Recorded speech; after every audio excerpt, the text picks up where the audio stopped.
My son-in-law told me my dog was dead. He showed up at my house with a bandaged hand and an urn, said the dog had attacked him, that he'd had no choice, that it was for my own safety. I believed him. What else could I do?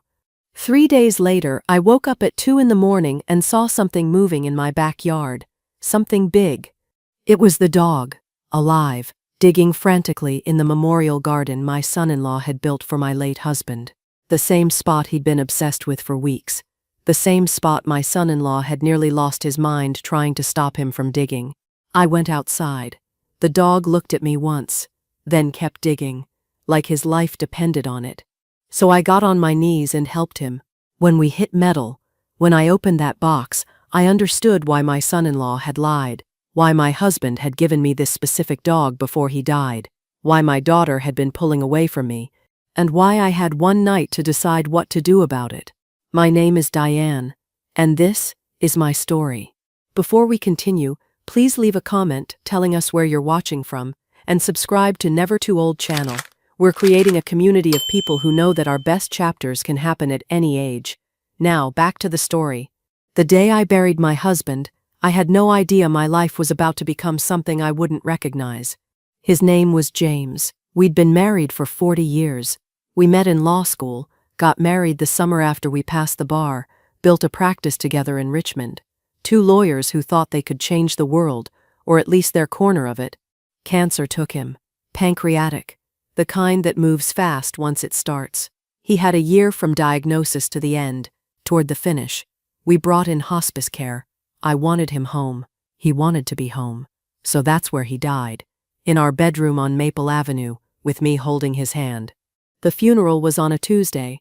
I remember standing at the door of St. John's Episcopal, greeting people I'd known for decades, partners from the firm, clients, neighbors. Everyone looked at me with those sad, careful eyes, the ones that say they don't know what to say, so they'll just squeeze your hand and murmur something about how sorry they are.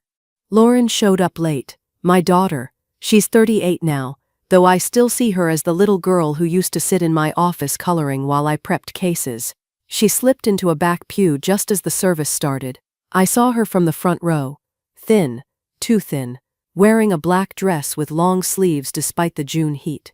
Derek sat next to her. Her husband, 5 years married now. He had his hand on her knee, that protective husband gesture, but something about it looked wrong. Tight, controlling. I tried to catch Lauren's eye during the service, but she kept her head down. Derek kept glancing at his phone. The service was short. James had been specific about that in his planning. No long eulogies, no drawn-out ceremony, just a few words, some music he liked, and let people get on with their lives. That was James, practical even in death. Afterward, people gathered in the parish hall. Someone had made those little sandwiches. There was coffee that tasted like it had been sitting too long. I stood near the door because I didn't know what else to do. That's when Walt found me. Walter Morrison. Everyone calls him Walt. He and James had been friends since high school. Walt became a cop while James went to law school, spent decades with the Richmond Police Department before retiring a few years back, about the same time we did. He's a big man, the kind who looks like he could still handle himself even now in his late 60s. He pulled me aside, away from the crowd. "Diane," he said. His voice was quiet. "I need to talk to you, somewhere private." We went outside to the parking lot. The June sun was brutal after the air conditioning inside. I could feel sweat starting at the back of my neck. "James asked me to do something for him," Walt said. "Before he died, asked me to make sure you got something." I looked at him, confused. He walked me over to his truck, a blue Ford F-150 that had seen better days. He opened the back door. There was a dog inside. A German Shepherd, big, maybe 90 pounds. He was sitting calmly on the back seat, watching us with dark, intelligent eyes. "This is Bear," Walt said. "James wanted you to have him." I stared at the dog, then at Walt. "A dog? James got me a dog?" "He wanted you to have a companion," Walt said. "Someone to keep you company, someone to protect you." The dog Bear tilted his head slightly, still calm, still watching. "Walt, I don't know if I can handle a dog right now. I'm barely handling myself." "He's special," Walt said. "Well-trained, easy to manage." James was very specific about this. He wanted you to have Bear. I looked at the dog again. He was beautiful. I had to admit, that classic German Shepherd look. But so big. Please, Walt said. Trust James on this. Trust me. I was too tired to argue, too grief-struck to think clearly, so I nodded. Okay. Walt's face relaxed. He opened the door wider and Bear climbed out carefully, gracefully. Walt handed me a leash. I've got food and supplies in the truck, he said. I'll follow you home, help you get him settled. We drove back to the house in separate vehicles. Bear sat in my passenger seat, looking out the window like he'd done this 100 times. Maybe he had. I didn't know anything about this dog or where James had gotten him. At home, Walt brought in a bag of dog food, 2 bowls, a bed. He showed me how much to feed Bear, where he liked to sleep, how to give basic commands. He's good, Walt said. Listens well. Just treat him kindly and he'll take care of you. Where did James even find him? I asked. I helped him, Walt said. Found a good dog who needed a home. James met him a few times before he got too sick. He liked Bear. Thought you two would be good for each other. Walt left after about an hour. I stood in the living room with this huge dog I'd just inherited. Bear sat down and looked up at me. I guess it's you and me now, I said. His tail moved slightly, not a full wag, just acknowledgement. The next day, Derek showed up.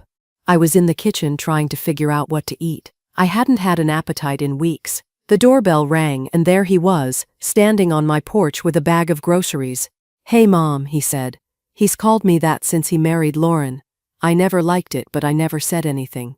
Thought you might need some supplies. Thank you, Derek. That's kind. He came inside, set the groceries on the counter. That's when he saw Bear, who was lying in the living room near the couch. Derek stopped. That's a big dog, he said. His voice changed, went tight. His name is Bear. James arranged for me to have him. Arranged? Derek's eyes stayed on the dog. When? Before he died. Walt brought him yesterday. That seems like a lot for you to handle, Derek said.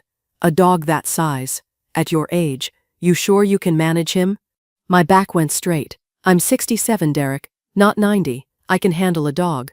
I'm just saying, it's a lot of work. Feeding, walking, vet bills. If you need help, I'm happy to help. Or we could find him another.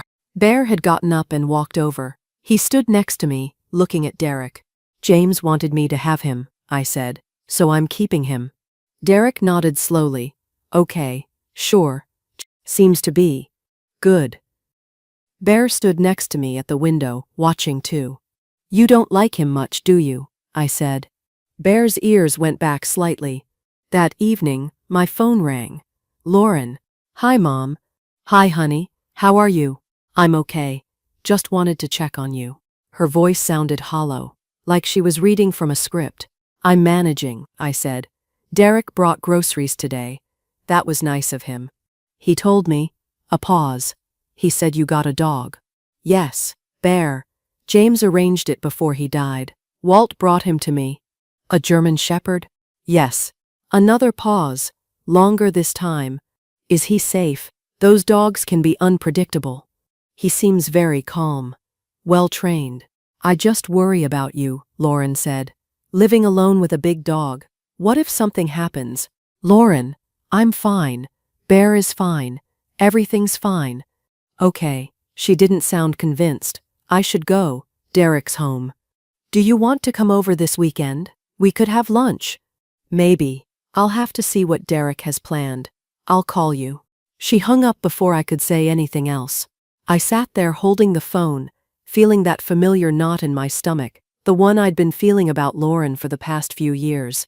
Something was wrong. I just didn't know what. Bear came over and put his head on my knee. You're a good boy, I said, scratching behind his ears. I don't know why James thought I needed you, but I'm glad you're here.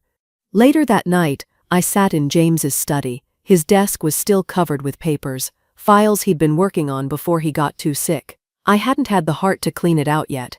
I picked up the photo we kept on his desk, the two of us on our wedding day, young and stupid, and so sure we had everything figured out. What were you thinking? I said to the photo. Why did you give me a dog? I didn't have an answer yet. A couple weeks later, Derek showed up with plans. I was in the backyard with Bear when his truck pulled in. He came around the side of the house carrying a roll of paper. "Hey Mom, got a minute?" He spread the drawings on the patio table. Raised beds with cedar borders, a stone path, a bench, spaces marked for James's favorite roses. "I want to build you a memorial garden," he said, "for Dad. He was good to me." It was beautiful, thoughtful. "Thank you, Derek. That would be wonderful. I'll start next week. Won't cost you anything." He began the following Monday. Arrived early with cedar planks, soil, stone pavers. He worked alone mostly, though sometimes another guy showed up to help. Derek never introduced him. He dug deep, said it was for drainage. The holes went down past my knees. Bear watched from the back door, always watching. "Can you keep the dog inside?" Derek asked on the second day. "He makes me nervous." So I kept Bear in the house when Derek worked, but the dog would sit at the window, eyes tracking Derek's every movement. Lauren came by during the third week. I'd invited her for lunch. She arrived wearing a long-sleeved blouse. It was 85 degrees outside. Derek was in the backyard building the raised beds. Lauren went out to say hello. I watched from the kitchen. He put his arm around her shoulders. She went stiff. His hand gripped tight enough that she winced. When they came inside, Lauren's smile looked forced. "The garden looks amazing," she said. Her phone buzzed. She checked it immediately. "Are you okay, honey?" "I'm fine." She wrapped her arms around herself. "Just busy with work." "Those long sleeves. Aren't you hot?" "I'm always cold. You know that." I didn't know that, but I didn't push. We ate sandwiches. She kept checking her phone. Derek came in for water and put his hand on her neck. She jumped. "Easy, babe. Just me." After he went back outside, I tried again. "Lauren, if something's wrong, you can tell me." Her voice went sharp. "Nothing's wrong. Why does everyone keep asking me that?" She left soon after. I watched Derek walk her to her car, his hand possessive on her lower back. The garden was finished 3 weeks after he started. It was beautiful. The raised beds were perfect. The stone path looked professional. A brass plaque on the bench read, "In memory of James Morrison, beloved husband and father." Derek took photos with his phone, smiling next to the garden. "I'll come by regularly," he said. "Water the plants, pull weeds. You shouldn't have to maintain it." After he left, I stood in the garden with Bear. The dog sniffed around the new raised beds. His nose worked the air near the far corner. Then he started pawing at the soil. "Bear, no." He looked at me, then dug again. I grabbed his collar and pulled him away. It became a pattern. Bear would go straight to that corner and dig, or he'd sit and stare at the ground for 20 minutes at a time. Derek noticed on one of his visits, "What is he doing?" "I don't know. He's fixated on that spot." "Make him stop." "I'm trying." Derek's face changed. "That dog is too much for you. You should rehome him." My back stiffened. James wanted me to have him. James didn't know the dog would destroy his memorial. "He's not destroying anything. Look at it. This is disrespectful." "Derek, I'm not getting rid of Bear." He stared at me, then nodded slowly. "Fine, but don't say I didn't warn you." His visits became more frequent. Every few days, always checking the garden, always watching Bear. The dog's behavior got worse, more focused. He'd dig deeper holes before I could stop him. One morning I found him sitting in front of the raised bed at dawn. Derek showed up unannounced one afternoon. By the time I got outside, he was standing in the garden. Bear had dug a significant hole in the far corner, dirt everywhere, roses tilted. Derek's face had gone white. "This is out of control," he said. His voice shook. "That dog is destroying everything I built. I don't understand why he keeps doing this." "Because he's a bad dog. Destructive. You can't handle him." Derek moved closer. "That dog has to go." "No. Look at what he's doing to Dad's memorial." "I'll fix it. Replant the roses." "That's not the point," he was almost shouting. "You can't control him. You're not capable of managing a dog that size." "Derek." I said no. We stared at each other. His hands clenched into fists. Finally, he turned and walked away. Got in his truck, slammed the door hard. After he left, I stood looking at the hole Bear had dug. It was deep, more than a foot down. Bear sat next to it, not digging, just sitting, staring at me with those dark eyes. What are you trying to find? He didn't answer, just kept staring, like he was waiting for me to understand something I couldn't see.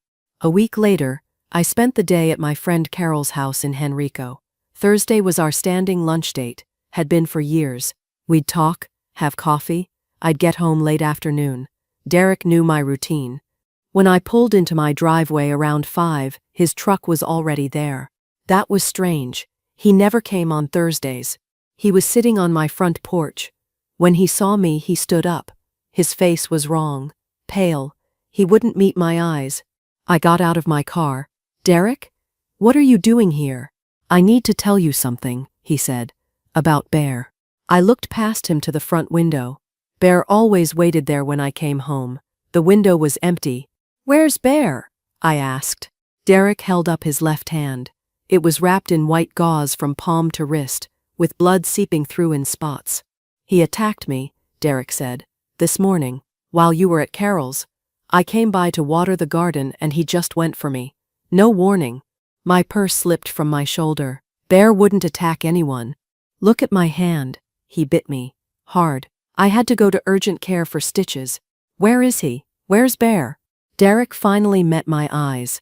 I took him to the vet. Right after it happened. I didn't want to upset you while you're still grieving, James. I thought I could handle it myself. Handle what? What did you do? The vet examined him.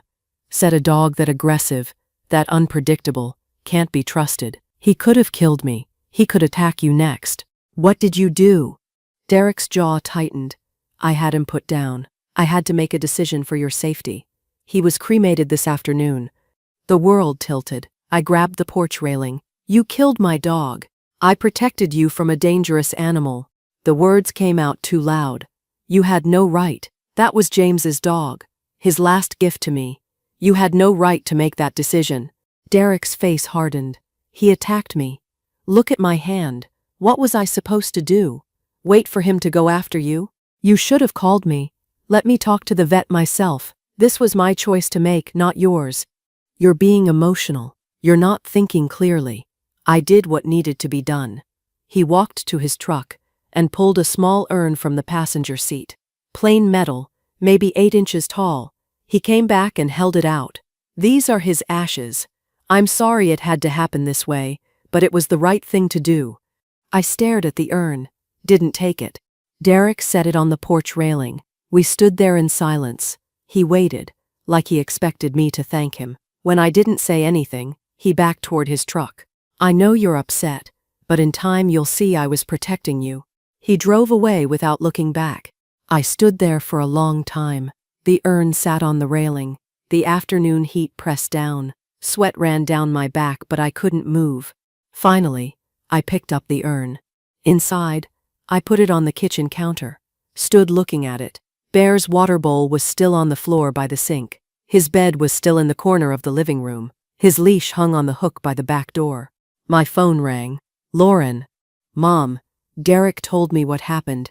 I'm so sorry.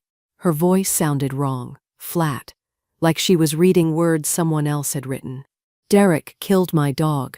He was protecting you. The dog attacked him. Bear would never attack anyone unprovoked. You don't know that. Large dogs can be unpredictable. Derek was trying to help you. Help me. He took James's dog and had him killed without asking me. Lauren's voice rose, got defensive. Derek was trying to do the right thing. He was protecting you. Why can't you see that? I can see that you're defending him no matter what he does. I'm supporting my husband. That's what wives do. Lauren, listen to yourself. You sound terrified. What has he done to you? Silence. Then a door closing in the background. Lauren's voice dropped to barely a whisper. I have to go. Lauren. Wait. Please talk to me. The line went dead. I tried calling back. It rang 4 times and went to voicemail. I tried again. Same thing. The first night, I didn't sleep. I kept expecting to hear Bear's breathing from the living room, kept listening for his nails on the floor when he shifted positions. The silence felt heavy and wrong. Around midnight, I went outside and sat on the bench in the memorial garden, the one with James's plaque. The garden looked perfect. Derek had been maintaining it well, but the far corner where Bear had been digging looked recently disturbed, with fresh dirt over the holes. "James," I said to the darkness, "I lost you. Now I've lost Bear. I'm losing Lauren. I don't understand what's happening." The night didn't answer. Just crickets and the distant sound of traffic on Broad Street. I sat there until the mosquitoes got too bad, then went back inside and lay in bed staring at the ceiling. The second night was the same. I kept thinking about Derek's face when he saw Bear digging, that white panicked look, the way his hands clenched into fists, how his visits had increased after the dog started focusing on that corner. I thought about Lauren's voice on the phone, the script-like quality, the defensiveness that seemed like fear. I thought about James lying in that hospice bed, insisting that Walt bring me Bear, how specific he'd been about it. Nothing fit together, but there was a pattern somewhere I couldn't see. Around 2 a.m, I got up and wandered through the house, ended up in the kitchen, drinking water I didn't want. Bear's bowl was still on the floor. I'd meant to put it away but couldn't bring myself to do it. I picked it up and held it, and started crying. That's when I heard the sound, from the backyard. Scraping, rhythmic, like something digging. I froze and listened. There it was again. Definitely digging, and it sounded bigger than a raccoon. I went to the back door and looked out the window. At first I couldn't see anything. The yard was dark except for the security light near the garage. Then something moved near the memorial garden, large, 4-legged. I opened the door and stepped onto the patio. The animal was in the far corner of the garden, the spot where Bear had always dug, and it was digging frantically with dirt flying. It stopped and turned its head toward me. My breath stopped. It was Bear, alive, real, standing in my garden covered in dirt. For a second we just stared at each other. Then he wagged his tail once, turned back to the hole, and started digging again. I ran across the yard and dropped to my knees next to him. "Bear, Bear." He looked at me. His eyes were different, exhausted, desperate, but still him, still Bear. I put my hands on him. He was real, warm, breathing. His fur was matted with dirt and something crusty that might have been blood. His paws were raw and bleeding. "Oh my God, you're alive." He licked my hand once, then pulled away and went back to digging. "What are you doing? What's down there?" He dug deeper and faster, like he was running out of time. I got next to him and started pulling dirt away with my hands. We dug together until my fingers hit something hard, metal. I cleared more dirt away and found the corner of something. A box, military green, waterproof. Bear stopped digging, sat back, and looked at me, waiting. I pulled the box free. It was heavy, maybe 7 or 8 pounds. My hands were shaking as I flipped the latches and opened the lid. Inside were packages, vacuum sealed and professional looking. 6 of them. White powder was visible through the clear plastic. I didn't know exactly what it was, but drugs, it had to be drugs. Everything clicked into place at once. Derek's garden project, the deep digging, the maintenance visits, Bear's obsessive focus on this exact spot, Derek's panic, his desperate attempts to get rid of the dog, the fake euthanasia. Derek had buried drugs in my backyard, in James's memorial garden. And James had known. Somehow he'd known. That's why he'd given me Bear, a dog who could find what was hidden. I looked at Bear. He was swaying slightly, exhausted beyond measure. His paws were bleeding, his sides were heaving. "You walked back," I whispered. "However far he took you, you walked back to finish this." He leaned against me and I put my arms around him. "We need help. We need Walt." I pulled out my phone and dialed Walt's number. It rang 4 times and I thought it would go to voicemail. Then he answered, voice thick with sleep. "Diane, it's 2:30 in the morning. What's wrong?" "Bear is alive," I said. He came back. "Walt, I found drugs. Derek buried drugs in James's memorial garden." A pause. Then Walt's voice came back sharp and clear. "All sleep gone. Don't touch anything else. I'm on my way. 15 minutes. He hung up. I sat in the dirt with Bear leaning against me, the box of drugs open beside us, waiting for Walt. 15 minutes later, headlights swept across the front of the house. A truck door slammed. Footsteps coming fast around the side of the house. Walt appeared, moving faster than I'd seen him move in years. He was wearing sweatpants and a t-shirt, no shoes, just slippers. He'd left in a hurry. He stopped when he saw us, me sitting in the dirt covered in mud. Bear beside me, barely able to keep his head up. The metal box open between us. "Jesus," Walt said. He came over and knelt down next to the box, looked at the packages inside without touching them. His face went hard. "Cocaine," he said. "Professional packaging. This is 2, maybe 3 kilos. Derek buried it here, in the garden he built for James." Walt looked at Bear, really looked at him, ran his hands carefully over the dog's body, checking for injuries. Bear's tail moved weakly. "This dog's been through hell. Look at his paws."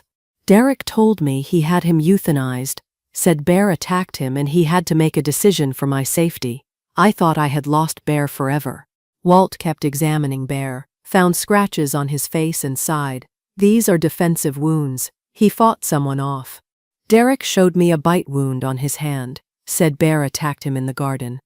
Bear bit him fighting for his life. Derek tried to kill him, probably took him somewhere remote, but Bear got away." Walt looked at me, and he walked back. From however far Derek took him, this dog found his way home. I put my hand on Bear's head. He leaned into it. "To finish this, to complete his mission." Walt stood up. "We need to go inside. I need to make some calls." We got Bear into the house. He could barely walk. Walt helped me get him settled on his bed with water nearby. Then we sat at the kitchen table. "Why here?" I asked. "Derek has his own house, his business, storage units. Why would he bury drugs in my backyard?" Walt's jaw tightened. "Because we've been watching him, for months. His house, his business properties, his vehicles, everything." "We?" "James came to me about 6 months before he died. Said he'd been watching Derek for a while. The expensive lifestyle, the cash, the evasiveness about his work, the way Lauren had changed.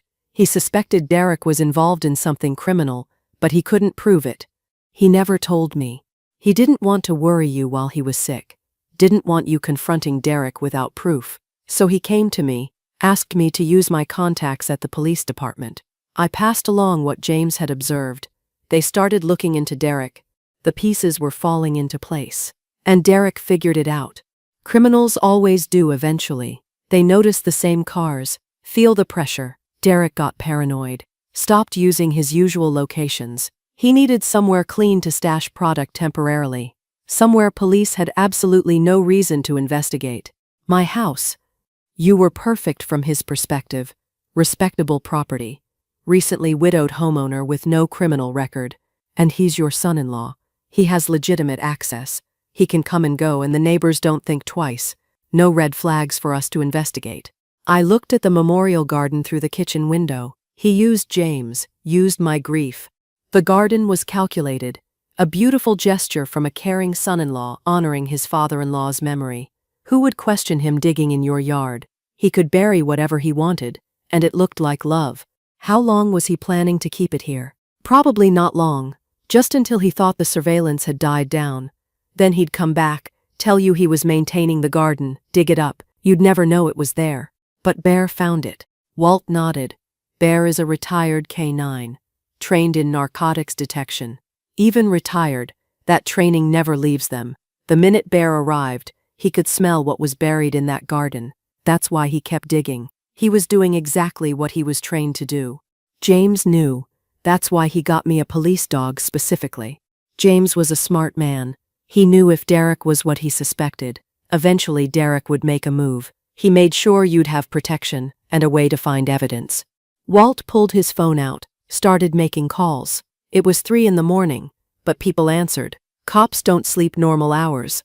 I sat there listening to half the conversation. Derek's name, the address, the amount, the need to catch him in the act. When he hung up, he said, "They're going to move on this, but we have a problem." "What?" "We can't just dig up the drugs and arrest Derek. He'd claim he has no idea how they got there. Could have been anyone who buried them. We need to catch him retrieving them. That's the only way to prove they're his." "So what do? We make him desperate, force his hand, make him come for them right now, before he has time to think." "How?" Walt thought for a minute. You tell him you're having work done. Landscaping company coming Monday morning to dig up the entire garden, expand it, add more flower beds. They'll be taking everything out, digging deep, starting fresh. I understood immediately. If he thinks a landscaping crew is going to dig up that corner, he'll have to get the drugs out before they arrive. This weekend, he won't have a choice, and we'll be waiting. The police will be here? Surveillance starting tomorrow night. Unmarked cars, officers hidden. The minute Derek starts digging, they'll let him get the drugs in his hands. Then they move in. I thought about it. About Derek coming here. About police surrounding my house. About Bear, who could barely walk, who'd fought his way back here. Bear can't be here. Derek can't know he's alive. I'll take him with me. Get him to my vet first thing in the morning. He needs medical attention. Fluids, antibiotics, his paws treated. He'll stay with me until this is over. Will he be okay? He's tough. He'll be fine. This dog walked back to finish a mission. That kind of drive doesn't quit easy. We sat in silence for a minute, the reality settling over me. You'll need to act normal, Walt said. Tomorrow night, invite Derek and Lauren to dinner like you usually do. Make it seem routine. That's when you mention the landscaping company. Casual. Excited about expanding the garden. You can't let Derek see that you know anything. I was a trial lawyer for 30 years. I can handle one dinner. This isn't a courtroom. This is your son-in-law. Your daughter will be there. Can you really sit across from them and lie? I thought about James, dying in our bedroom, using his last months to set this up, to protect me, to give me the tools I'd need. I thought about Lauren, my daughter, trapped with a man who'd buried drugs in her father's memorial and tried to kill a dog to cover it up. I thought about Bear, lying in the next room, barely able to move but still breathing. Yes, I said, I can do this. Walt pulled an envelope from his pocket. James gave me this before he died. Made me promise to give it to you if Derek ever showed his true nature. I think we're past that point now. He handed it to me. James's handwriting on the front. For Diane, when she needs to know. My hands shook as I opened it. The letter was short. James's handwriting, shakier than usual. Written in those last weeks. My dearest Diane. If you're reading this, then Derek has done something that revealed what I suspected all along. I'm sorry I couldn't stop this before I ran out of time. I've been watching Derek for the past 2 years. The lifestyle, the cash, the evasiveness about his work. Most of all, the way Lauren changed after she married him. Quieter, more afraid. I suspected he was involved in something criminal, but I couldn't prove it. I shared everything with Walt. He contacted his people at the police department. I hope by now they're investigating. Bear is not just a companion. He's a retired K-9, trained in narcotics detection and protection. If Derek is what I think he is, Bear will find the evidence eventually, and he'll protect you until then. Trust Walt completely. He knows what to do. I hate that I won't be there to protect you myself, but I did everything I could to make sure you'd be safe when Derek finally makes his move. Protect Lauren. She's trapped with him, and she's scared. When this is over, help her get free. I love you. I always have. I always will. I read it twice. Then I put it down on the table and cried. Walt didn't say anything, just sat there while I cried for the husband who'd protected me even after death, for the daughter I'd failed to save, for the dog lying in the next room who'd nearly died completing a mission. When I could talk again, I said. He knew about Lauren. He suspected Derek was hurting her, but she wouldn't admit it, wouldn't leave. James thought if we could get Derek out of the picture, she'd finally be free. And now we can. Now we can. We sat there planning. Walt would take Bear when he left, get him to the vet, keep him at his house until this was over. Police would set up surveillance Saturday night. I'd have dinner with Derek and Lauren Friday evening, plant the seed about the landscaping. Then we'd wait. By the time Walt left, taking Bear carefully in his arms, dawn was breaking. I stood in the doorway watching him load Bear into his truck. The dog looked back at me once before Walt closed the door. I went back inside. The house was too quiet again, but different this time. I cleaned the dirt off myself, changed clothes, made coffee I didn't drink, looked at the memorial garden through the window, the disturbed earth where Bear had dug, the raised beds hiding cocaine underneath. One more day, one more performance, then justice. Later, I picked up my phone and called Lauren. Mom? Is everything okay? I'm sorry to call so early. I just wanted to invite you and Derek to dinner tomorrow night. Friday. I've been wanting to talk to you both about something. A pause. About what? Oh, nothing bad. I'm planning some changes to the garden. Thought you'd want to know. Can you come? Another pause. Let me check with Derek. I'll call you back. I hung up, sat at the kitchen table with James's letter in front of me. I'm coming for him, I said to the empty house. For me, for Lauren, for you. Lauren called back an hour later. Derek says we can come. What time? 6:30? Okay, see you then. That gave me the whole day to prepare, to practice being someone I wasn't anymore. The grieving widow excited about garden renovations, not the woman who'd spent the night digging up cocaine with a dog who was supposed to be dead. I went through the motions, grocery shopping, cleaning the house, setting the table. My hands shook when I put out the plates. My phone rang. Walt, you ready for tonight? As ready as I'll ever be. You don't have to do this. We can find another way. No, this is the only way that works. I can do this. Police will be in position by 9. Unmarked cars on the street. Officers in the neighbor's backyard will be watching. And Bear? He's better. Ate this morning. Sleeping a lot, but that's normal. He'll be with me tonight. Good, Diane. If Derek suspects anything, if you feel unsafe at all, you get out. You hear me? I hear you. We hung up. I went back to the mirror, practiced my smile. They arrived at 6:30 exactly. I watched from the living room window as Derek's truck pulled into the driveway. Lauren got out first. She was wearing a cardigan over a long-sleeved shirt, even though it was June. Derek came around and put his hand on her back. She went rigid. I opened the door before they could knock, put on my smile. Come in. I hugged Lauren, felt her flinch under my arms. She was thinner than the last time I'd seen her. Her wrists were like bird bones. Hi, Mom. Hi, Derek. I kept my voice warm, neutral. Hey, Mom. Derek looked around. House looks good. You keeping up with everything okay? I'm managing. I led them to the dining room. Dinner's almost ready. Just need to get the chicken out of the oven. Derek walked through the house like he owned it. Looked out the back window at the memorial garden. Garden's holding up well. Roses are doing good. Thanks to you. You did such a beautiful job building it. I saw his shoulders relax slightly. He thought I was still grateful, still clueless. We sat down to eat. Chicken, roasted vegetables, the kind of meal I'd made for family dinners 100 times before. Derek dominated the conversation like always, talking about a big job he'd landed. A renovation project in the West End. Going on about square footage and budgets and timelines. Lauren said almost nothing.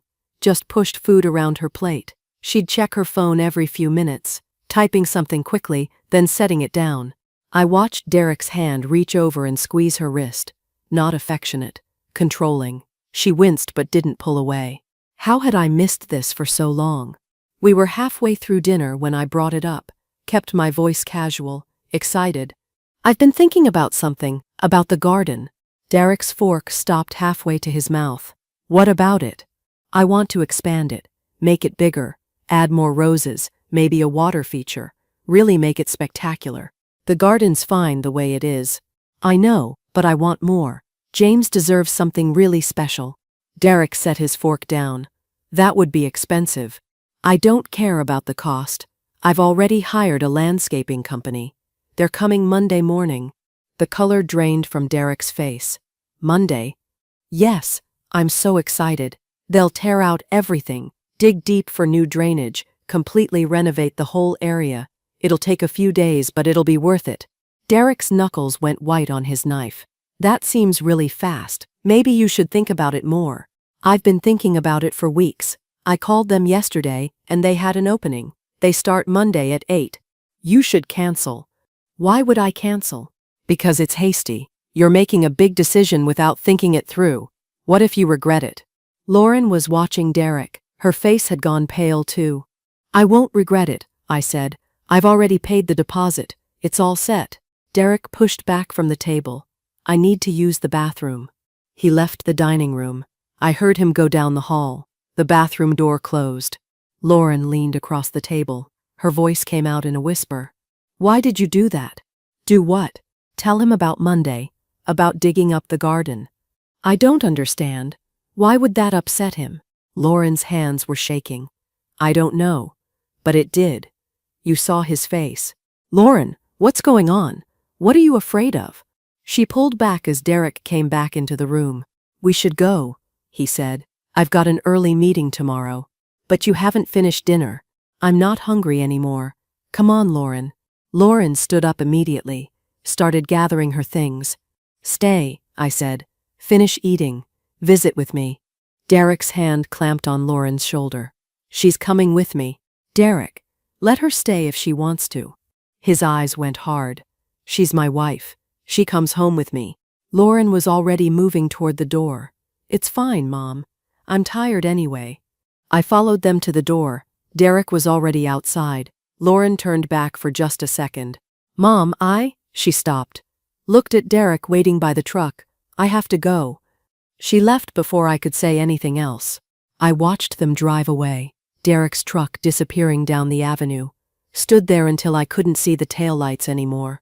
Then I went inside and called Walt. He took the bait. He was panicking. Good. We're ready. Get some sleep if you can.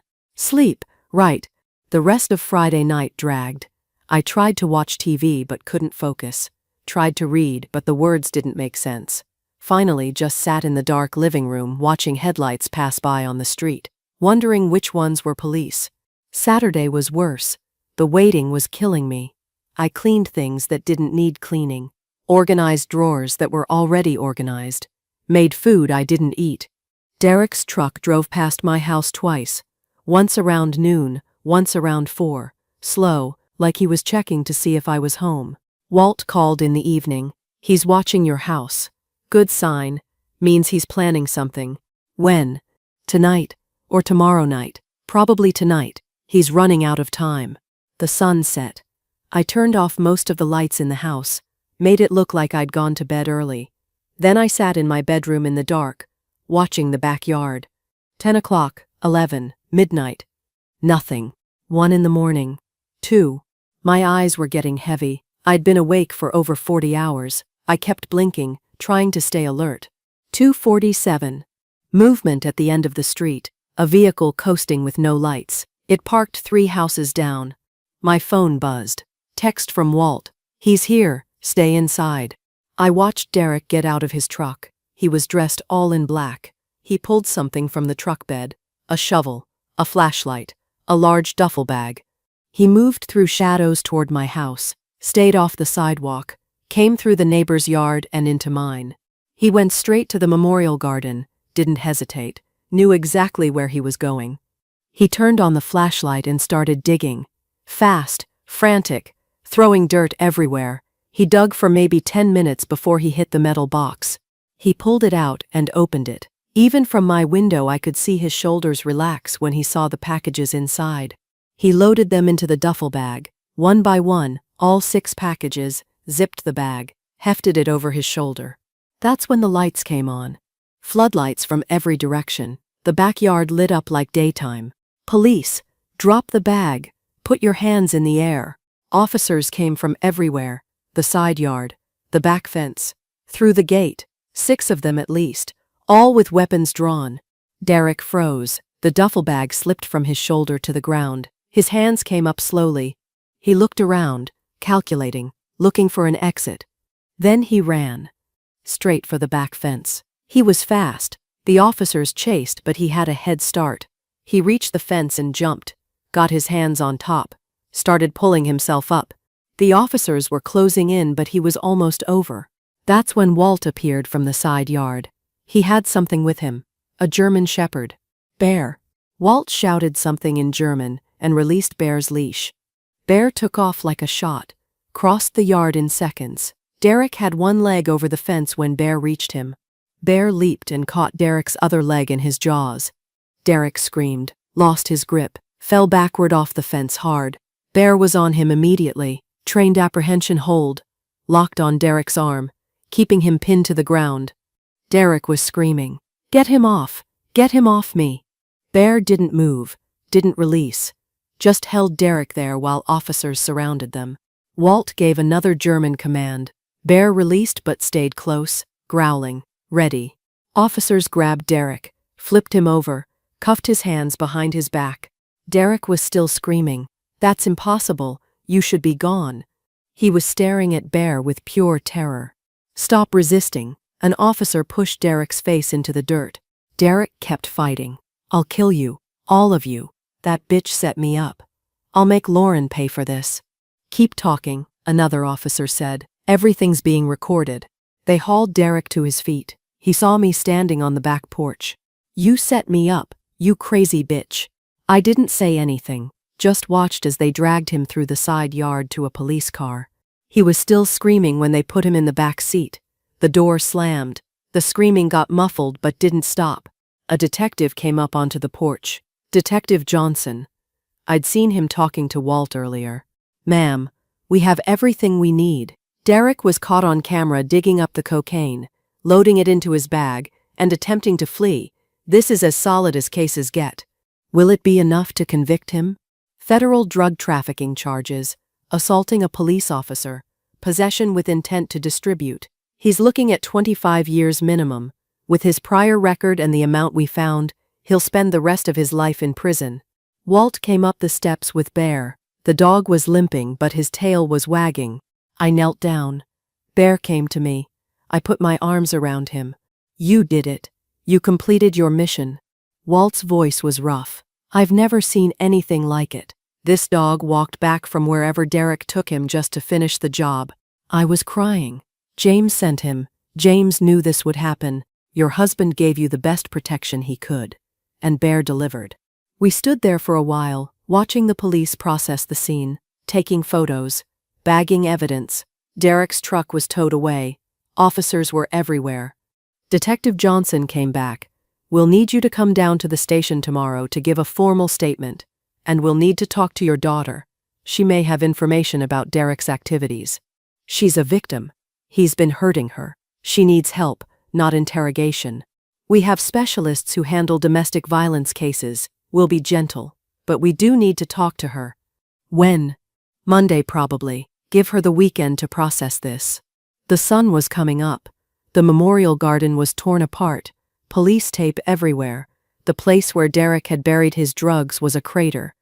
Walt put his hand on my shoulder. "You should get some rest. You've been up for 2 days." "I need to call Lauren. Tell her before she hears it somewhere else." "You want me to stay?" "No. This needs to be just us. Mother and daughter. It's time for the truth." Walt left with Bear. The police finished up. The street slowly got quiet again. I went inside, sat at the kitchen table, picked up my phone. Lauren's number was right there. I'd called it 1,000 times. I dialed. It rang 4 times. Then her voice, thick with sleep. "Mom? It's 6 in the morning. Lauren, I need you to come over. Right now. It's about Derek."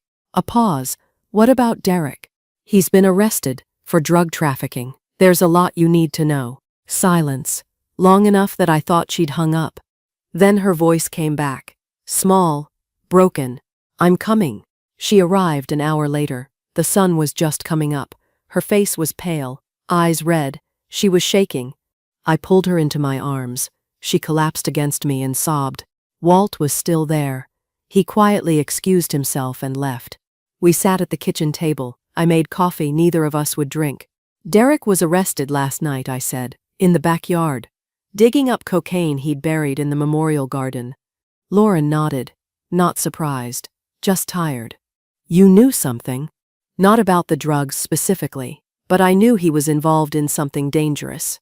I found out about 6 months after we married. I asked him about it." She stopped, couldn't finish the sentence. "That's when he started hurting you." She pushed up her sleeves, bruises in different stages of healing, lifted her shirt to show more on her ribs. "He said, if I ever left, he'd kill me, and then he'd come after you and Dad, make it look like accidents." I believed him. I was crying, holding her hands. "Why didn't you tell us?" I was terrified and ashamed. I thought I could handle it. I thought if I just did everything right, he'd stop. I showed her James's letter. She read it and broke down again. "Dad knew. He was trying to save us even while he was dying. He got me Bear, a retired police dog. He contacted Walt, got police investigating Derek. He planned all of this. Lauren looked at me. And you caught him. We caught him. All of us. Walt came back later with Bear and paperwork for restraining orders, resources for domestic violence counseling. Lauren saw Bear and started crying again. Derek told us you were dead. He tried, Walt said. Bear fought back and came home. Lauren knelt down. Bear walked to her gently. She put her arms around him. Thank you for protecting my mom. 3 months later, we were at my house waiting for Walt to call with news from the sentencing. Lauren was living with me temporarily, getting back on her feet. The phone rang. Walt's voice. 25 years federal prison. No parole eligibility for 15. I repeated it to Lauren. She cried, but not from sadness. It's really over. It's really over. 6 months after Derek's arrest, the memorial garden was in full bloom. I'd spent the winter tending it myself, removed everything Derek had built and started fresh. James's favorite roses, new perennials, his photo among the flowers. Lauren pulled into the driveway. She had her own apartment now, not far away. We'd started a tradition, coffee together every Saturday morning. She looked healthy, smiling, wearing short sleeves, no new bruises. We sat on the new bench I'd installed. Bear was lying in the sun on the grass. Older now, slowing down, but content. I filled out the volunteer application at the animal shelter, Lauren said. I'm there Tuesday and Thursday mornings. We could go together. I'd like that. Walt's truck pulled up. He did this often now. Brought donuts and terrible jokes. The three of us would sit together and talk about normal things. Weather, Lauren's new job as a bookkeeper, Walt's fishing trips. It felt like family. I keep thinking about Dad, Lauren said, how he knew what was happening, how he planned everything. I touched James's photo sitting among the roses. He loved us, even when he couldn't be here anymore. He found a way to protect us. Walt nodded. James was the smartest man I knew, and Bear carried out the mission perfectly. Bear's tail thumped, hearing his name. After Walt left, Lauren and I worked in the garden together, planting new flowers, pulling weeds. Bear watched from the shade. I never thought I'd feel safe again, Lauren said, and now I do. Thanks to your father, and Bear, and you. You survived. We all did. That evening, after Lauren went home, I sat on the bench alone. Bear came and lay down at my feet. The garden was beautiful in the fading light. Real, honest, nothing ugly hidden underneath anymore. James once told me that love isn't just what you do when you're present, it's what you build to last when you're gone. He built this. The warning to police. The dog who would find evidence. The friend who kept his promise. Protection that reached beyond death. Derek got 25 years. He can't hurt anyone anymore. Lauren is healing. She laughs now. Real laughs. She's building a life that's actually hers. Bear is old, slowing down, but he still watches over us like he knows his job isn't quite finished. And me? I tend my garden. I volunteer at the shelter twice a week. Lauren joins me sometimes. We're healing together while helping animals that need homes. I miss James every day, but I'm not alone. I have my daughter back. I have a hero at my feet. I have a life worth living. And I have love that never died. That's everything. So, that's my story. I'd love to hear what you think. Do you believe dogs can sense when something's wrong before we do? Let me know in the comments, and subscribe for more stories like mine.